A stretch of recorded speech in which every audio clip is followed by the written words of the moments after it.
Hello everyone, welcome to elites create. So हम लोग अपनी way to I M L R D I series का 7th set आज discuss करेंगे। Set discuss करने से पहले कुछ इंपॉर्टेंट पॉइंट मैं डिस्कस करना चाहता हूँ। और कुछ एल आर डी आई के टॉपिक ऐसे होते हैं जैसे लेट करो लीनियर अरेंजमेंट है, सर्कुलर अरेंजमेंट है, ट्रूथ एंड लाई है, सिलेक्शन है। अगर मैं उन टॉपिक्स में तुम्हें टाइम दे दूंगा तो यू कैन सॉल्व दो सेट्स। बहुत रेयर ऐसा कोई सेट होता है जो कोई स्टूडेंट सॉल्व ना कर पाए।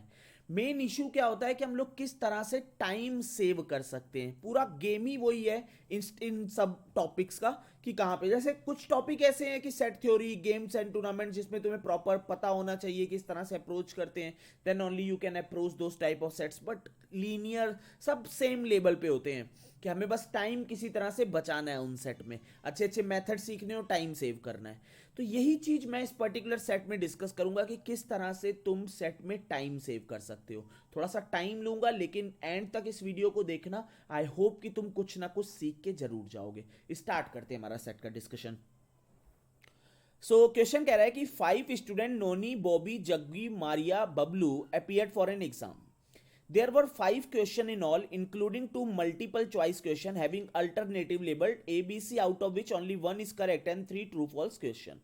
अच्छा, ए बी सी तीन दिए। जैसे बॉबी ने फर्स्ट क्वेश्चन की अगर बात करें तो बॉबी ने फर्स्ट क्वेश्चन का आंसर सी दिया है, नोनी ने सी दिया है, जग्गू ने ए, मारिया ने बी और बबलू ने बी। इसका मतलब ये है कि अगर बॉबी ने इसका आंसर करेक्ट दिया है, लेट करो फर्स्ट क्वेश्चन का, तो बाकी नोनी ने करेक्ट दिया होगा। जग्गू, मारिया, बबलू का अपने आप रॉन्ग हो गया क्योंकि एक ही करेक्ट आंसर है। किसी ने सी आंसर ऑप्शन चूज किया और वो अगर करेक्ट है तो मतलब ये है कि ए और बी ऑप्शन रॉन्ग हो गए हैं। ठीक है।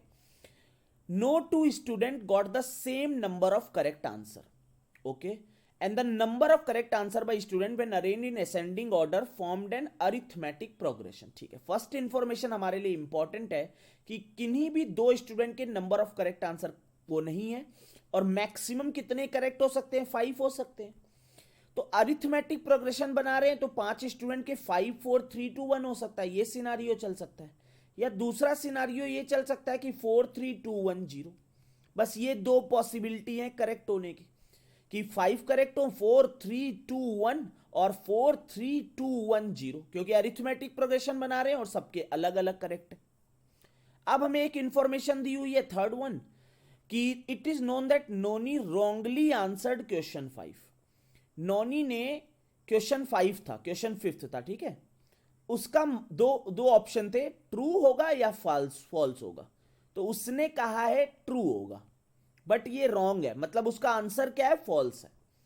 तो इसका मतलब है कि नोनी ने अगर ये रॉन्ग दिया है तो जग्गू का भी रॉन्ग हो गया, बबलू का भी रॉन्ग हो गया और बॉबी और मारिया का करेक्ट हो गया। ये सिनारियो मेरे पास आ गया। अब समझो कि इस टाइप के क्वेश्चंस को अप्रोच कैसे करते हैं। हम लोग किसी एक पर्टिकुलर पर्सन को पिक कर लेते हैं। देखो, मैं तुम्हें अप्रोच करना पहले बता रहा हूं, फिर मैं तुम्हें बताऊंगा कि किस तरह से टाइम हम लोग सेव करते हैं। देखो क्या होता है इन जनरल कि बच्चे कैसे स्टार्ट करते हैं कि लेट करो मैंने बॉबी को स्टार्ट किया, क्योंकि सबसे ज्यादा पॉसिबिलिटी क्या है कि 5 करेक्ट हो। ठीक है, पहली पॉसिबिलिटी कि 5 करेक्ट हो। 5 करेक्ट के लिए दो पर्सन है, बॉबी और मारिया, इन्हीं के 5 करेक्ट हो सकते हैं। तो पहले मैंने बॉबी को पिक किया, मैंने कहा कि बॉबी के पांचों करेक्ट है। ठीक है। अब बॉबी को बाकी पर्सन से कंपेयर करते हैं हम लोग। जैसे बॉबी और नॉनी को कंपेयर किया, first question is correct, second wrong, third correct, fourth correct. Jaggu और बॉबी को कंपेयर किया, first wrong, second wrong, third wrong, fourth correct. Maria और बॉबी को कंपेयर किया, first correct wrong, second wrong, third correct, fourth correct. Bablu and Bobby को compare किया, first wrong, second correct, third correct, fourth wrong. अब हमने चेक किया तो बॉबी के 5 करेक्ट आ रहे हैं, नोनी के 3 करेक्ट आ रहे हैं, जग्गू का 1 करेक्ट आ रहा है, मारिया के 3 करेक्ट है, बबलू के 2 करेक्ट है। अब मारिया और नोनी के 3 करेक्ट है, which is not a possible case बेटा, क्योंकि सारी पॉसिबिलिटी क्या है, डिफरेंट डिफरेंट वैल्यूज है, यहां से बोला गया। तो ये केस मेरा पॉसिबल नहीं है। इसी तरह हर एक पर्सन के लिए हम लोग चेक करेंगे और हमारा आंसर आ जाएगा। बट तुम्हें समझ में आ रहा है कि इस प्रोसेस में टाइम लग जाएगा। तो इस टाइम को कैसे बचाएं, उसको हम लोगों को बेसिकली सीखना है। तो ये हमारी एक फिक्स्ड कंडीशन 5th वाले के लिए दी है कि फॉल्स इसका करेक्ट है और ये रॉन्ग है। और पॉसिबिलिटी क्या है, 5 4 3 2 1, और 43210, ठीक है। अगर 5 करेक्ट हुए, इफ 5 करेक्ट, समझना, इफ 5 करेक्ट, अगर किसी के 5 करेक्ट है तो 5 करेक्ट के 2 बंदे हैं, एक है बॉबी और एक है मारिया। ये 2 पर्सन के ही 5 करेक्ट हो सकते हैं, बिकॉज हम लोगों की इस इंफॉर्मेशन से नोनी रॉन्गली आंसर्ड क्वेश्चन 5 से हमें ये पता चल गया है कि नोनी, जग्गू और मारिया के मैक्सिमम जो करेक्ट हो सकते हैं वो 4 हो सकते हैं, उसके अलावा नहीं हो सकते। तो ये बॉबी और मारिया पे स्टोरी आके रुकती है कि 5 करेक्ट वाले। अब समझो हमसे कह रहा है कि who among the following, third question पे अगर ध्यान दोगे, जैसे मैंने कई बार वीडियो में बोला है कि जब भी तुम एक सेट सॉल्व कर रहे होते हो तुम्हें उसके क्वेश्चंस पे भी ध्यान देते रहना चाहिए। हमसे कह रहा है कि who among the following had the highest score, Bablu, Jaggu, Maria और नोनी। बॉबी का तो नाम ही नहीं है हाईएस्ट स्कोर में, तो हम लोग 5 करेक्ट वाली लिस्ट से बॉबी को चेक ही नहीं करेंगे। हम क्यों चेक करें जब उसका है ही नहीं पॉसिबिलिटी हाईएस्ट की। हमारे लिए पॉसिबिलिटी स्टार्ट होगी मारिया से ही, कि मारिया के 5 देखते हैं करेक्ट है कि नहीं है। अगर मारिया के 5 करेक्ट है, हमने ले लिया मारिया के 5 करेक्ट है। अब मारिया का कंपेयर करो, बहुत फास्ट वे में कंपेयर होता है। बॉबी का first wrong, second wrong, third correct, fourth correct. Noni का first wrong, second wrong, Maria से कंपेयर कर रहे हैं, थर्ड करेक्ट, फोर्थ करेक्ट।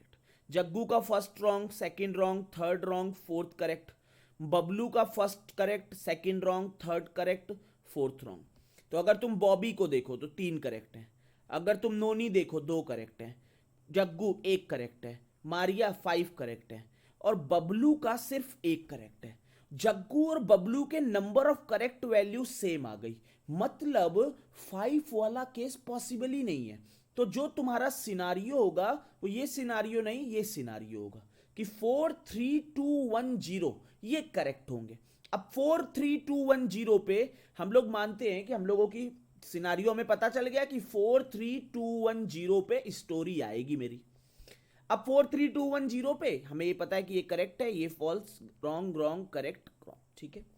हम लोगों ने माना मारिया के 4 करेक्ट हैं, मारिया के 4 करेक्ट हैं, मारिया के 4 करेक्ट हैं, और कोई एक ऐसा पर्सन है जिसका एक भी नहीं करेक्ट है।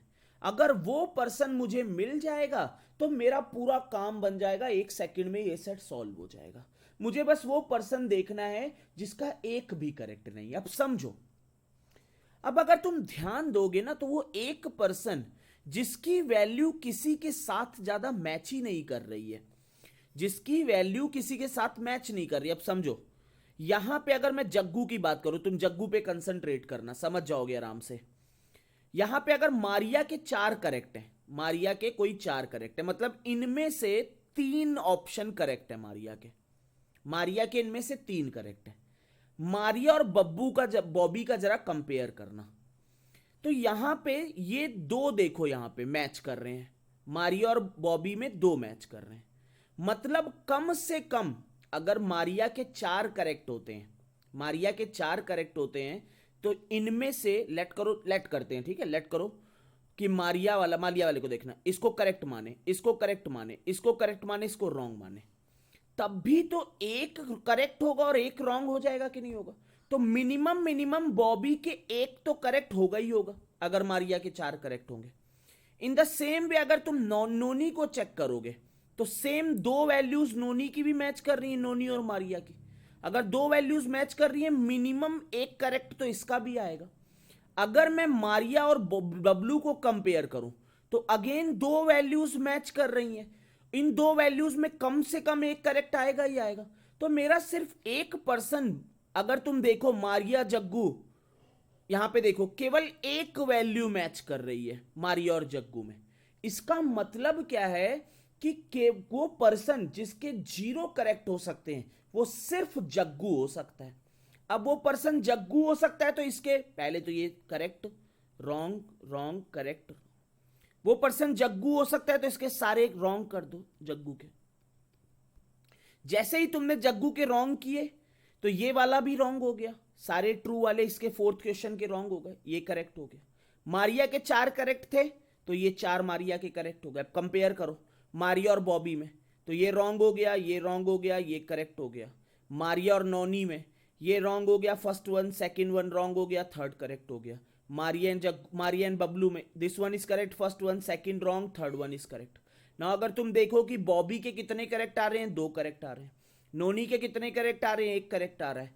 जग्गू के कितने करेक्ट हैं, 0 हैं। मारिया के कितने हैं, 4 हैं। और तुम्हारे बबलू के कितने, 3 करेक्ट है। मतलब 0 1 2 3 4 सबके डिफरेंट है। मुझे वो पॉसिबिलिटी मिल गई, मेरा आंसर हो गया। बहुत फास्ट वे में मेरी सॉल्विंग हो गई। अब तुम अगर सोचो कि इसी को एक एक केस बनाने बैठते तो कितना तुम्हें टाइम लग जाता। तो थोड़ा सा तुम्हें ये देखना है कि ऑप्शंस की भी मैं हेल्प ले पाऊं। अब हम लोग बात करते हैं क्वेश्चंस की। क्वेश्चन कह रहा है कि which of the following is the number of wrong answer that 5 game in all. Bobby ने कितने, 2 करेक्ट दिए, मतलब 3 रॉन्ग दिए होंगे। नोनी ने 1 करेक्ट, मतलब 4 रॉन्ग। जग्गू ने 0 करेक्ट, मतलब 5 रॉन्ग। मारिया ने 4 करेक्ट, मीन्स 1 रॉन्ग। बबलू ने 3 correct, means 2 wrong.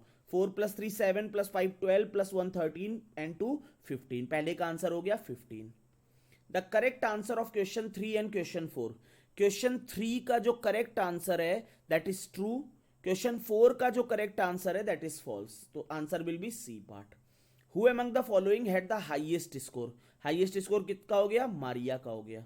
Who did not answer any question correctly, वो पर्सन कौन हो गया, जग्गू हो गया।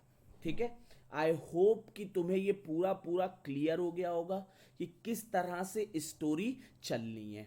ठीक है, अब देखो कि तुम्हें एक मिनट और लूंगा तुम्हारा यहां पर। अगर तुम चाहते तो तुम और आंसर्स देख सकते थे। जैसे ही तुम्हें ये पता चला था कि 4 3 2 1 0 ये पॉसिबिलिटी है मेरे पास, मतलब कोई एक पर्सन है जिसके 0 करेक्ट है। कह रहा है कि who did not answer any question correctly, all answered at least 1 answer correctly. तो इस ऑप्शन की भी तुम हेल्प ले सकते थे, इस ऑप्शन की भी हेल्प ले सकते थे। चलो ठीक है, आई होप कि तुम्हें ये पूरा सेट क्लियर हो गया होगा कि किस तरह से अपने टाइम को सेव करना है। ऑप्शंस की तुम्हें हेल्प लेनी है, क्वेश्चंस को ध्यान से रीड करना है, और हर एक जैसे ही डाटा रीड करो उसके साथ साथ क्वेश्चन को भी रीड करो। ओवर करते हैं। I hope you enjoyed the session पसंद आया हो तो एक लाइक जरूर दे के जाना। कमेंट में अपनी फीडबैक देते रहना जिससे कि मैं और वीडियो बना पाऊँ। आपका रिस्पॉन्स बहुत ज़रूरी है हमारे मोटिवेशन के लिए भी और हमारी ग्रोथ के लिए भी। Thanks and happy learning. फिर मिलेंगे एक नई वीडियो और एक नए कॉन्सेप्ट के साथ।